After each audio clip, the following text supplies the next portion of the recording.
Cafe, cafe, cafe. Coffee. Man, what a color.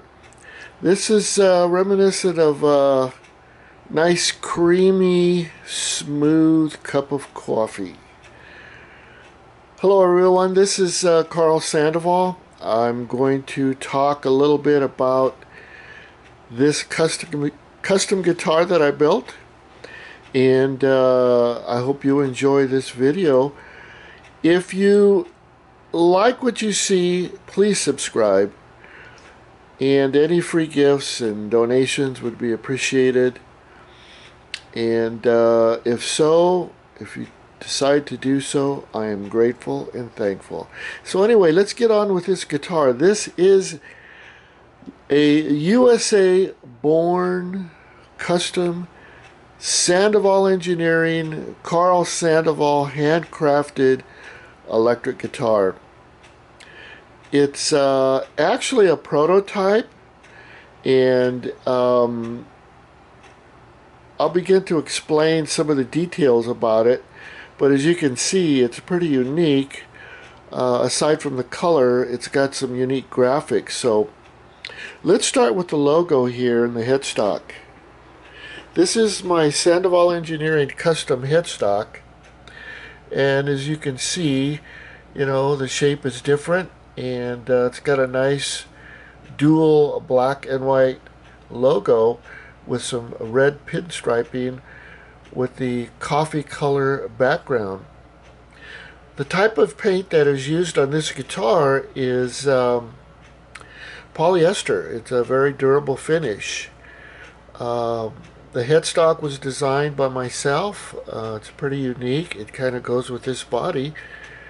And looking at the hardware, we can see that it's chrome. And chrome always has a really good shine to it, especially on glossy colors. 6 inline, and it has a string retainer, as you can see. Let's get a close-up of the string retainer, the logo, the tuners, and the bone nut that was installed. This should be about a 25-inch scale. Typically, that's what I usually build these guitars with that scale. And as you can see, I've got white mother of pearl dot inlays that are on the top part of the fingerboard. This is a rosewood fingerboard. And going over to the body, we can see that, let's see if I can get a nice picture here. The body is a little larger. Let me get a better photo there. The body is a little larger than a stock Telecaster. So this particular design was taken from the stock Tele, which of course belongs to our famous Leo Fender. But what I did was, around the edges here, I've enlarged the body, the belly of, if you want to call it, of the guitar. So if you're seeing that appearance, you're so right. It's a little bit larger. I ended up calling it the Beltel. And bottom line, it's just a basic Tele.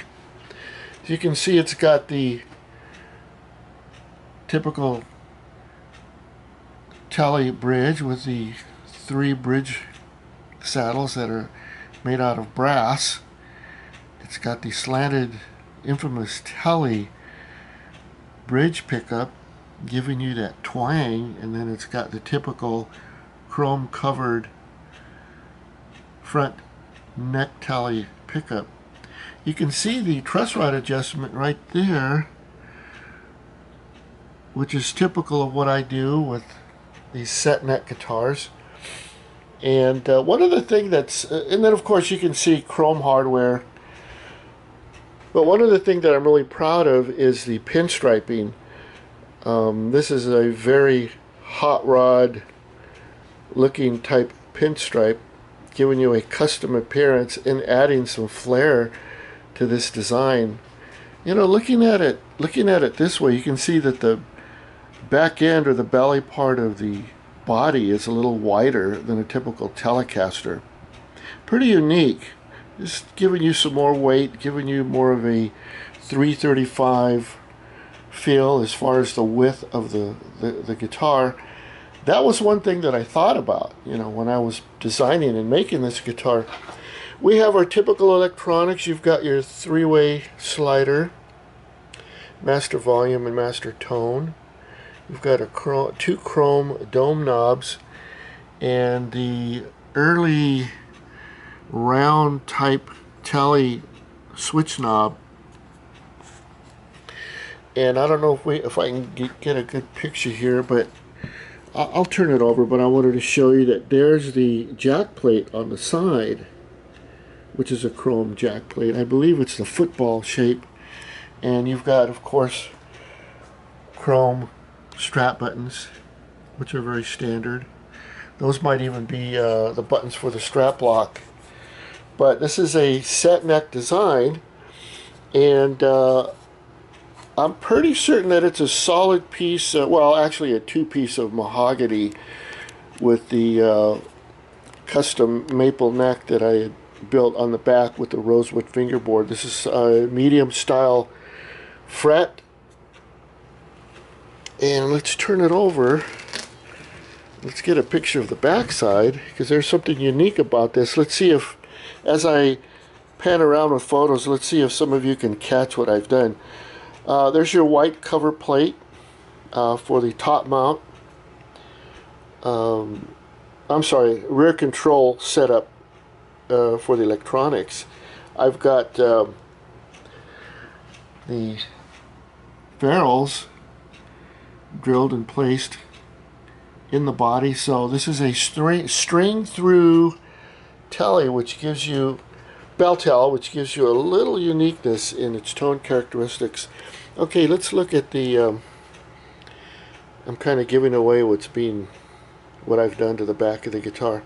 I don't know if you can see it yet. Let's see, maybe if I come over here, there you can see. Let's see, maybe you can capture a little bit. No, I don't know, not quite, but we'll hone in on that in a little bit. There's our football jack right there. Chrome ferrules. Okay, now looking over here, you can see how I've contoured this one. This neck is glued into the body, and I did a really cool line setup here, giving us a flow from here going down to the bottom horn, and then cutting down here as well as here, so you have easy access to the fingerboard. This particular neck is fat. This is a baseball bat neck. There's the back of our headstock. You can see where I cut it in right here and here, kind of blending it. I really like to do that, blend in flat surfaces to curved surfaces. There's your 6 inline tuners in the back of the headstock. Let's get a view this way. Pretty cool. Love this color. Just love this color, and it'll change when you're under colored lights. It'll change. Now I'm going to see if I can show you what I've done. Maybe we can get an idea. Right there, I think you can start seeing what I've done. If you look at the very center of the body, from the, I'll point it out here, from this point to this point, keep looking and watch what happens. You can see it right there a little bit. And it's real subtle, but what I did was, you've got a flat, from this center point, you've got a flatness here and a flatness here, all the way down the back of the guitar. So ultimately this side of the guitar is thinner, and this side of the guitar is thinner than the center. And I think I'm going to have to pick up the back end so you can really see it. I don't know if you can see it right there. You can see a little bit of it. It's very subtle. But you know, in being creative, sometimes the little subtleties can really identify the guitar later on. Like a lot of guys would look at it and go, oh yeah, it's got a flat back on it, you know, but it doesn't. And I think we'll be able to see it a lot better when I pick up. Oh, look what we got here. Patina. That happens, folks. I call everybody folks. That's like, it reminds me of old television, the way they used to say that. Now I'm going to lift this up, and we're going to probably see a better image of what the back is like. There you go. Now you can see it. You can see that it's flat top, and then the back has a little bit of a flatness. It's got a pinnacle. There's a point in the center from strap button to the base of the neck, and then it's thinner on the right and the left side of the body. There, you can see that now. You know, now, it's not revolutionary. It's not going to really set my guitars aside from some other type of custom. It's really nothing all that unique. It's just different. And you know what? Maybe it is kind of unique. And it's very subtle, but it's these subtleties that, you know, maybe sometimes they will just really add to the appeal of the guitar. Let's see if we can get a better. There's your football jack. But the neck is pretty thick. Let me see if I can. I don't know if that's really going to help you get an idea that. I mean, this is probably like the early Fender Telecaster feel of neck. It's big. It's like a baseball bat cut down the middle in half and then glued on. So it's got a good feel to it, though. Typically, my necks are 1 11/16 at the nut and 2 1/4 down here. We've got 12, 13, 14, 15, 16, 17, 18, 19, 20, 21. Just wanted to count them out for you so you can see. There's 21 frets there. And, but you know, all in all, this guitar has a pretty good tone. I've heard a master guitar player play with it, and man, did he make it sound good. This guy was like phenomenal, playing different styles of music from country to pop to rock, soloing on it. I mean, it just had a clarity about it. I mean, I'm sure a good honky-tonk twang guitarist with playing country music could make wonders in tone qualities and sound variations with this guitar. But, you know, it's just another idea that I had in my head and worked with it. And the tone is enhanced by the fact that I've used a combination of maple back of the neck with rosewood glued on, as well as gluing that onto a mahogany body, which is basically solid. Let me see here. I made a couple of these.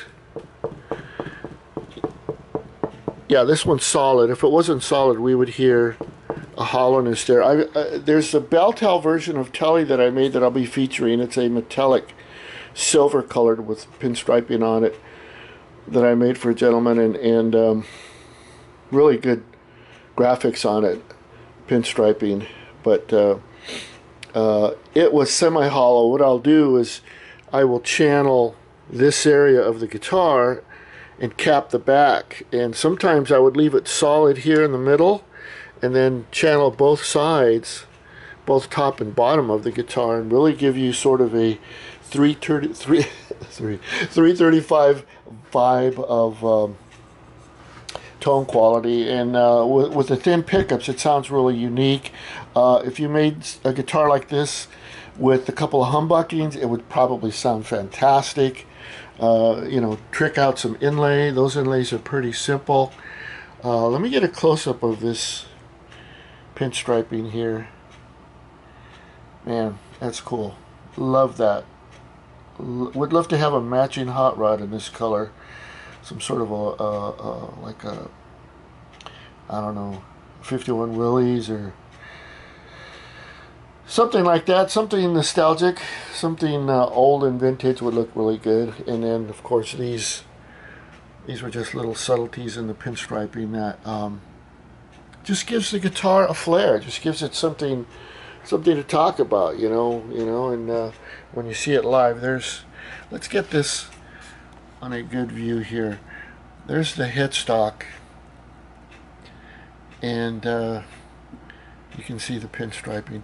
But a very unique guitar. Love it. And well, there it is, man. I just wanted to give you a heads up on this particular guitar, as many more others will come as well in upcoming videos.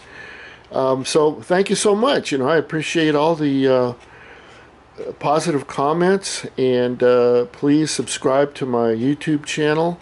I'm working on Patreon. I'd like to have some subscribers there as well. On Patreon, I'll try to get a little more detailed with guitar work. This particular web page will show just a variety of what I do, and I know you guys want to learn how to make guitars and learn techniques and learn my techniques. So, upcoming. I'd like to say thank you to all those who have contributed, either through PayPal or in other ways.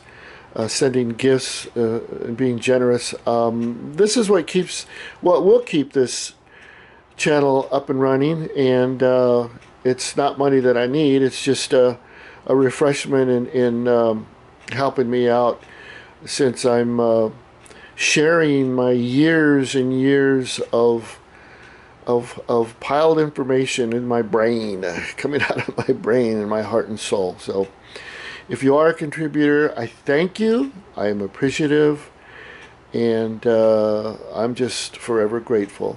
Love you all. Thank you. Keep the positive comments coming, and until next time, have a great evening. Bye-bye.